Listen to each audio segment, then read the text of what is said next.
It's something I saw you tweeted out maybe like a week ago. I want to bring that up and talk about family, how important it is to you playing for your grandfather. We're Oh, my live. one grandfather. Yes, Yeah. that's one double check. Yeah. Well, That's we're awesome. we're live. We're live now, so we'll get into it here for Vegas Sports Daily. Alex Sano, we got Money Mike Dixon in the building. He's at the Westgate Resort. Miami Dolphins, Oakland Raiders this Saturday night. Merry Christmas and happy holidays to everybody. And Miami Dolphins linebacker Andrew Van Ginkel is joining us. Had a cameo from the pup there for a second. Andrew, Merry Christmas to you, man. How are you? Thank you, guys. Merry Christmas to you guys as well. Yeah, man, it's really been an awesome season so far. Mike and I are actually both Miami Dolphins fans, so we're really happy about the ride you guys have been taking us on this season. So first and foremost, I wanted to get into what's been one of the most fun highlights for the Miami Dolphins so far this season was your 78-yard scoop and score against the Los Angeles Rams a couple of months back. And I got to know what was going through your mind when you're running into the end zone. Were you thinking, hey, is somebody going to catch me here? Were you enjoying that moment? What was going through your head? Right. Yeah. The biggest thing was just not to get caught, because the week before was when DK Metcalf chased down Baker. So, that was in my head and I just kept replaying it. So I was looking up at the video board and making sure nobody was getting close to me. But yeah, that was such a surreal moment for me and especially our season so far. So, yeah. Well, and let me ask you, man, are you guys as a team, are you able to do anything, tomorrow to celebrate Christmas or a little bit, or does just all of that have to wait until the business trip is over this weekend? Yeah, so we got a little bit of time off in the morning, but then we have to get back into it in the afternoon, and then we fly out tomorrow night. So, I think Coach did a good job of giving us a little bit of time tonight on Christmas Eve to spend time with, our loved ones and people like that. So, yeah, it's tough, because it's part of the business we're in. It's something you got to handle. So it is what it is. And what is like the biggest improvement for this team after one season to turn it around and being a winless team at 0-7 now to obviously 9-7, 9-5 at this point to date? What has the culture change been like for the Dolphins? I think it's just everybody buying in to what Coach Flores and the staff is trying to get across. And, there's a lot that goes into it. And, you just see guys that are coming in each day ready to work and put in all the effort to get better and make those daily improvements. Miami Dolphin Andrew Van Ginkel joins us. Remember the big watch party at the Westgate on the day after Christmas, Boxing Day, 12/26, Miami Dolphins and Vegas Raiders. It's going to be a lot of fun. Andrew, the Miami Dolphins defense has just been humming lately. You guys are not only right now, number one in scoring defense, also number one in the league in takeaways per game. And people like yourself and Xavier Howard have been a big part of that. As far as all the takeaways go, do takeaways come more from scheme and preparation, or is it more about individual talent making plays? I think it's a little bit of both. I think it's the coaches putting us in the right position to make those plays, and then the players going out to execute. It's you got to come in and you got to be willing to work and take what the coaching is and really apply it to your game. You, statistically speaking, you have 17 tackles, 2.5 sacks, 3 forced fumbles. Obviously, from your rookie season last season to now, what has improved significantly for you personally developing in year two? I think just, getting a better understanding of the defense and, just being building off my strength from the year this offseason and, just going out there and playing with confidence and doing the best I can. And whatever it may be, whether it be in special teams or defense, I'm just going to try to help this team win. So like a kind of a philosophy question for you. Of course, Dolphins fans, NFL fans are always going over playoff scenarios. They're looking at seeding and everything like that. How much do you guys allow yourselves to check the standings? Is that something you think about, or is your approach more like that's completely, the outside stuff is out of our control, we just focus on ourselves? How do you approach that? Right. I think the biggest thing is trying to shut all that out and take it one game at a time, because, there's so many things that can happen, and it's definitely the NFL. So if you're not taking care of your own business and controlling your own destiny, then, it's hard to look at other people's, games and what their schedule's like. So honestly, if we just take it one game at a time, we'll be in a position to the position that we want to be in. This should be an entertaining matchup for fans to watch on Saturday night. And, one of the things is, I guess, the expectation from most seems to be it's probably going to be Marcus Mariota. I don't know if the door is completely shut on Derek Carr. Does the approach change at all depending on which quarterback it is, or is the defensive approach the same no matter what Vegas throws at you? Right. It's kind of,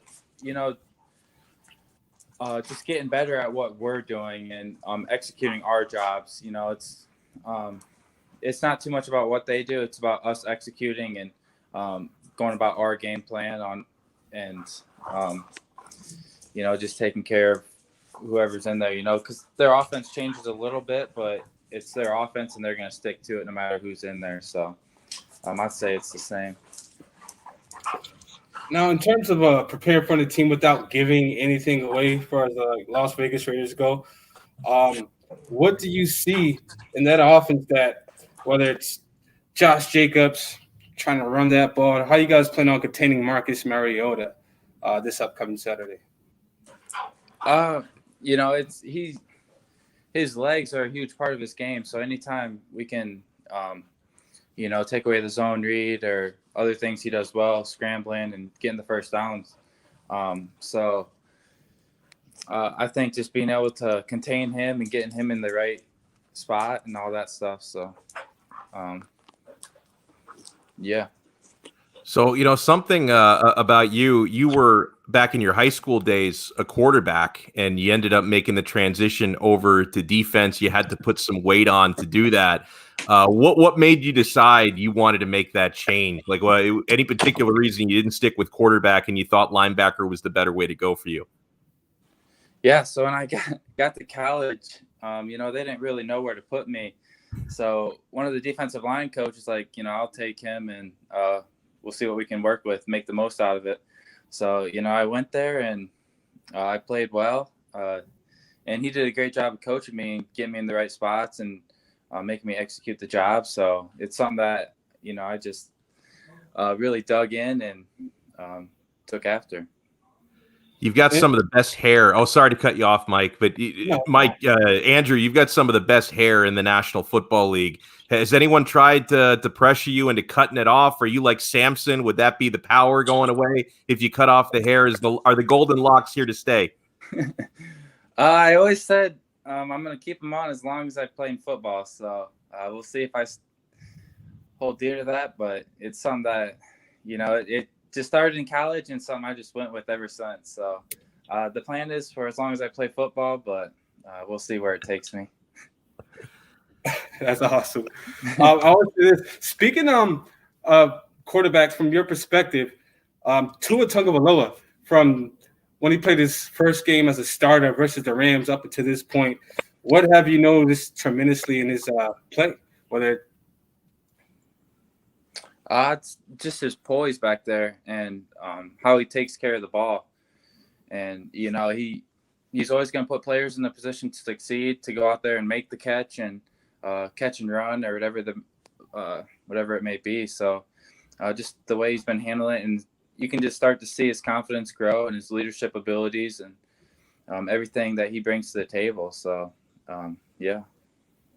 And, from my perspective, something that it seemed to me that really helped that transition to be a really smooth one with Tua is to have a pro like Ryan Fitzpatrick. I mean, we from what we see, when we're watching these games, Andrew, we see, all the chats that they're having on the sidelines. Fitzpatrick has been a veteran I've respected for a really long time. How have you seen sort of the mentorship from Fitz to Tua this past year? Right. No, you hit it spot on. Fitz is one of those guys that he's going to help anybody, and he just wants to see the team succeed and each and every individual succeed. Everybody wants to talk about him and Tua, but it's him and the whole team. The effort he's putting in, and just how he goes about his business on a day-to-day basis, and seeing everybody grow and develop. Who are some of the other members of the defense you feel have really grown this year? Because, I look at, people like you and Zach Sealer, I'm a huge fan of. And, obviously Emmanuel Ogbah could have been considered a commodity before, but he's having an incredible year. Like, how have you watched some of your teammates on defense grow this season? No, yeah, Zach Sealer, like you said, he got here late at the end of the year and made a couple plays. And, he only had a few games here last year, but made splash plays. And it's something that he's continued to grow and develop into. And, even Christian Wilkins, you can see his game step up. And, Bake's playing exceptionally well. And you add all those guys like Benoit and Roberts, just guys that have won those big games and have the leadership abilities. And, you bring those guys in, it just helps the defense grow and get a better understanding and, just improve on a day-to-day basis. What have you learned from veterans like Kyle Van Noy?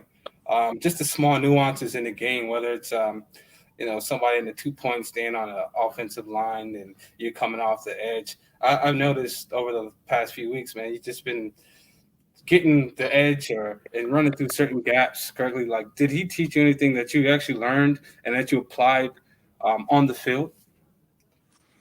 Yeah, no, he does a great job. Whether it just being the stances of the O-line or different protection looks, because going into each week, every team kind of has their identity and who they are. So just being able to pick them apart and making adjustments, which he does a great job in game. Knowing what they're given and helping me out and what to expect and how to attack it. So, him having the experience and playing, with up in New England and bringing what he's learned and helping apply to me and this team has really helped out. Andrew, 2020 has been a weird year, a lot of near empty or completely empty stadiums around the country. And for, NFL teams, there are a lot of protocols and regulations. What have been some of the more challenging and interesting things about playing a season in a pandemic? I'd say the biggest challenge is the time spent with teammates. Now everything's online and from home. So you don't get that personal connection and interaction that you normally get on a day-to-day basis. So, you get the 2 hours that you're at practice together, but during that time, you got to be locked in and focus on the task at hand. But so I'd say that's the biggest challenge is, getting to learn guys or just really get to know guys and develop relationships. One non-football related question. What was the best Christmas gift you have ever received, whether it being from child to adult? I guess you could consider this a gift, but my grandma would always bring us to a hotel with an indoor water park. So all my cousins and aunts and uncles. So that's obviously one of my favorite memories growing up, and it's something that holds dear to me. Well, that's really cool, man. We can't thank you enough for joining us. Miami Dolphins taking on the Las Vegas Raiders this Saturday night, Week 16 in the NFL. The playoff push continuing for Andrew Van Ginkel and the Dolphins. Andrew, I cannot thank you enough for taking the time. Happy holidays to you and safe travels to Vegas, and best of luck this weekend. Thank you guys so much. All right, thank you, Andrew. Happy holidays. And if you guys get that win, come down to the Westgate and you guys can enjoy this Dolphins Raiders watch party here at the Westgate. And safe travels to you and the team. Yeah, appreciate it, guys. Thank you. Awesome stuff there. Best hair in the NFL.